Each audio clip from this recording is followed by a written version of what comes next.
الحمد لله رب العالمين والصلاة والسلام على سيد الأنبياء والمرسلين وعلى آله وصحبه أجمعين.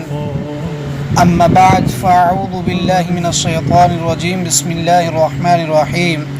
شهر رمضان الذي أنزل فيه القرآن هدى للناس وبينات من الهدى والفرقان. صدق الله العظيم. رمضان کا مہینہ وہ ہے جس میں قرآن نازل کیا گیا، جو کہ لوگوں کے لیے ہدایت ہے، اور اس میں ہدایت کی کھلی نشانیاں ہیں، اور جو حق و باطل کو الگ الگ کرنے والا ہے. حضرات، یہ ہم سب بخوبی جانتے ہیں کہ یہ شعبان کے آخری ایام چل رہے ہیں، اور رمضان المبارک کی آمد کو کچھ گھنٹے اور کچھ منٹ اور کچھ سیکنڈ باقی رہے. تو میرے دل نے یہ آرزو کی کہ میں کچھ باتیں آپ لوگوں سے شیئر کروں. ہو سکتا ہے کہ اللہ تعالیٰ میری اس کوشش کو قبول کر کے میری مغفرت فرمائے. محترم دوستوں اور بزرگوں، اسلامی مہینوں کے اعتبار سے آنے والا مہینہ جو ہے وہ رمضان المبارک کہلاتا ہے. اس ماہ مبارک کے روزے اہل اسلام پر فرض کیے گئے ہیں. میرے دوستوں اور بزرگوں، روایت ہے کہ رمضان مبارک کی 1 تاریخ کو جنت کے دروازے کھول دیے جاتے ہیں. رمضان مبارک کی 3 تاریخ کو حضرت ابراہیم علیہ السلام پر صحائف نازل ہوئے. رمضان المبارک کی 6 تاریخ کو موسیٰ علیہ السلام پر توریت نازل ہوئی. رمضان المبارک ہی میں حضرت داؤد علیہ السلام پر زبور نازل ہوئی. رمضان المبارک ہی میں قرآن کریم نازل ہوا. رمضان المبارک ہی میں جہاد فرض ہوا.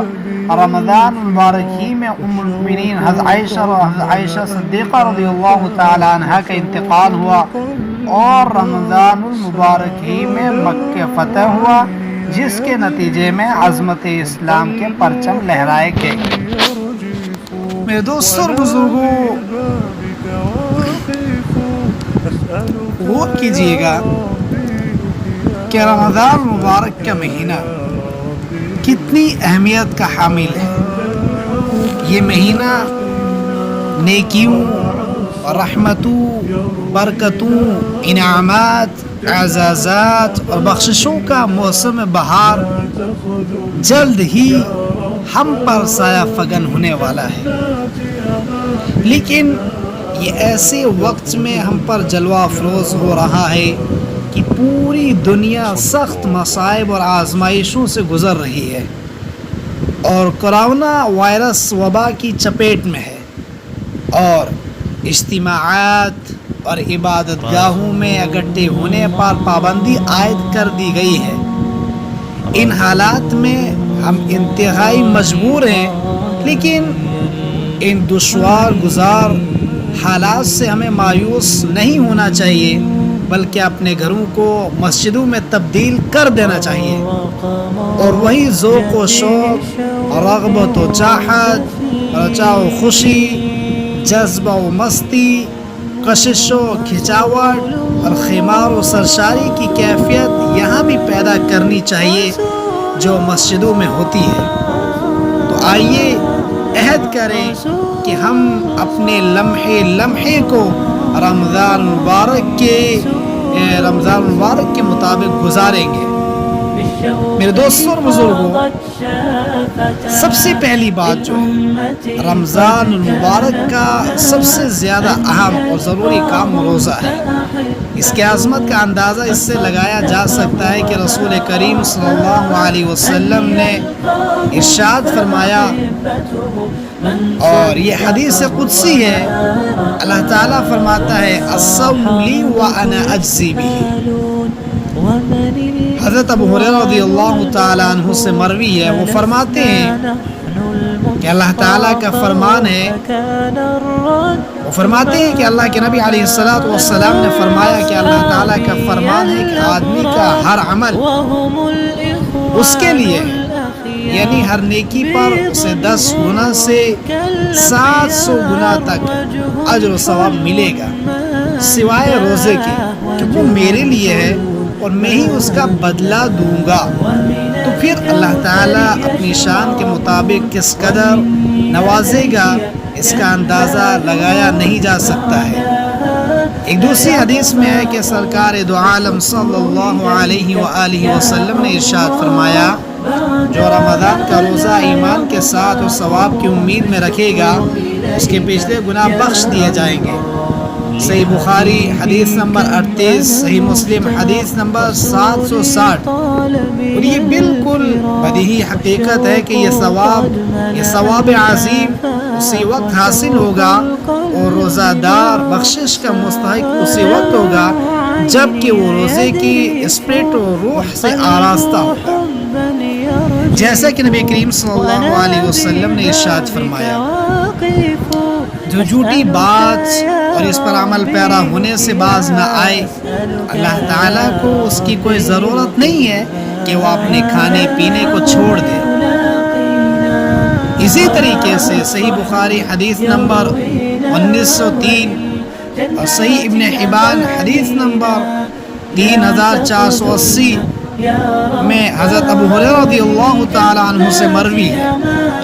لہذا ہر مسلمان کی یہ کوشش ہونی چاہیے کہ وہ اپنے تمام اعضاء و جوارح کے ساتھ روزہ رکھے اور ہر طرح کی برائیوں سے بچنے کی کوشش کرے، اور اس بات کو ذہن نشین رکھے کہ کھانا پینا تو چند گھنٹوں کے لیے حرام کیا گیا ہے، جبکہ گالی گلوچ، غیبت، چغل خوری، مسلمانوں کو اذیت پہنچانا، کسی کا دل دکھانا اور لوگوں کا مال ہڑپ کرنا ہمیشہ کے لیے حرام ہے۔ لہذا اے مسلمانوں، روزے کی اس اسپرٹ کو اپناؤ۔ نمبر 2 پہ جو چیز آتی ہے وہ تلاوت قرآن مجید ہے۔ رمضان مبارک کا دوسرا بڑا اور اہم کام قرآن کریم کی تلاوت ہے۔ رمضان المبارک اور قرآن کریم کا گہرا تعلق ہے، کیونکہ اس ماہ کی شب قدر میں پہلی وحی نازل ہوئی۔ ارشاد ربانی ہے، شہر رمضان الذي انزل فيه القرآن هدى للناس وبينات من الهدى والفرقان فمن شهد منكم الشهر فليصم۔ کہ رمضان کا مہینہ ہی ہے جس میں قرآن پاک اتارا گیا، جو تمام انسانوں کے لیے ہدایت نامہ ہے، اور ہدایت اور حق و باطل اور صحیح و غلط میں تفریق کے واضح دلائل پر مشتمل ہے۔ تو تم سے جو بھی اس مہینے کو پائے، تم میں سے جو بھی اس مہینے کو پائے اس کو اس کے روزے رکھنے چاہیے۔ آپ غور کیجئے کہ جس طرح سونے کی ڈبیا قیمتی ہے اور اس میں عطر ڈالنے سے وہ مزید گرا قیمت ہو جاتی ہے، اسی طرح رمضان مقدس اللہ تعالیٰ کی نگاہ میں قیمتی ہے، لیکن کلام الہی کے نزول نے اسے مزید گراں قدر بنا دیا ہے۔ لہٰذا ہمیں رات و دن اس ماہ میں زیادہ سے زیادہ تلاوت کرنی چاہیے۔ خدا صلی اللہ علیہ وسلم اس مہینے میں حضرت جبرائیل علیہ السلام کے ساتھ مل کر قرآن پاک کا مذاکرہ کیا کرتے تھے۔ چنانچہ اسلاف تلاوت قرآن مجید کا بڑا اہتمام کیا کرتے تھے۔ حضرت عثمان غنی رضی اللہ تعالی عنہ ہر دن 1 مرتبہ قرآن پاک مکمل کرتے تھے، اور امام شافعی رحمہ اللہ پورے رمضان مبارک میں 60 مرتبہ قرآن کریم مکمل کیا کرتے تھے۔ بلا شبہ تلاوت قرآن مجید بڑا کار ثواب ہے، لیکن ساتھ ہی تدبر و تفکر اور سمجھنے کی بھی کوشش کرنی چاہیے تاکہ کلام الہی سے دل متاثر ہو اور دل میں عمل کا جذبہ انگڑائی لے۔ یاد رکھیے کہ آج آپ نے قرآن کریم کی تلاوت پر توجہ دی تو یہ قرآن کل قیامت کے دن آپ کے لیے سفارشی ہوگا، جیسا کہ حضرت عبداللہ بن عمر رضی اللہ تعالی عنہ سے روایت ہے کہ رسول صلی اللہ علیہ وسلم نے ارشاد فرمایا کہ روزہ اور قرآن مجید بندے کے لیے قیامت کے دن سفارش کرے گا۔ روزہ کہے گا کہ اے رب، میں نے اس سے دن میں کھانے اور خواہشات سے باز رکھا، لہٰذا اس کے حق میں میری سفارش قبول فرما۔ قرآن کہے گا کہ رات میں نے اسے سونے سے روکے رکھا، لہٰذا اس کے حق میں میری سفارش قبول فرما۔ آپ صلی اللہ علیہ وسلم نے فرمایا کہ دونوں کی سفارش قبول کی جائے گی۔ میرے دوستوں اور بزرگوں، یہ حدیث مسند احمد میں اور اسی طرح سے المستدرک للحاکم اور اسی طریقے سے یہ حدیثیں جو ہیں یہ حسن لغیرہ درجات کی حدیثیں ہیں۔ اور نمبر 3 پہ جو چیز آتی ہے وہ قیام اللیل ہے کہ رمضان المبارک کی راتوں میں تراویح کے علاوہ بھی زیادہ سے زیادہ عبادتوں کا اہتمام ہونا چاہیے۔ یوں تو رحمان کی مخصوص بندوں کی صفات میں سے ہے رحمان کے مخصوص بندوں کی صفات میں سے ہے کہ وہ آہ سحرگاہی کے پابند ہوتے ہیں، جیسا کہ فرمان باری تعالیٰ ہے والذین یبیتون لربہم سجدا وقیاما، اور وہ اپنے پروردگار کی رضا کے لیے راتیں سجدہ اور قیام میں گزارتے ہیں۔ لیکن رمضان مبارک میں شب بیداری اور اللہ تعالیٰ کے سامنے سجدہ ریز ہونے کی اہمیت بہت بڑھ جاتی ہے۔ نبی کریم صلی اللہ علیہ وسلم کا ارشاد ہے جو ایمان کے ساتھ اور ثواب کی امید میں رمضان کی راتوں میں عبادت کرے گا اس کے پچھلے گناہ معاف کر دیے جائیں گے۔ میرے دوستوں اور بزرگوں، حضرت ابو ہریرہ رضی اللہ تعالیٰ عنہ سے مروی ہے اور اسی طریقے سے صحابہ اکرام رضوان اللہ تعالیٰ علیہ مجمعین کے دور میں ایک قاری ایک رکعت میں سینکڑوں آیتیں پڑھتے تھے، حتیٰ کہ طول قیام کی وجہ سے بعضوں کو لاٹھی ڈنڈوں کا سہارا لینا پڑتا تھا، لہٰذا ہمیں بھی اسی ذوق و شوق سے تراویح اور تہجد اور نوافل وغیرہ کو ادا کرنا چاہیے۔ محض رسم ادا کرنے سے وہ بات نہیں پیدا ہوتی جو قیام اللیل سے مطلوب ہے۔ یاد رکھنا چاہیے کہ آپ صلی اللہ علیہ وسلم اور صحابہ اکرام رضوان اللہ تعالی علیہ مجمعین کی شان راتوں میں دیر تک رب کے حضور سجدہ ریز ہونا تھا، چنانچہ ہمیں بھی ان کے نقش قدم پر چلنے کی بھرپور کوشش کرنی چاہیے۔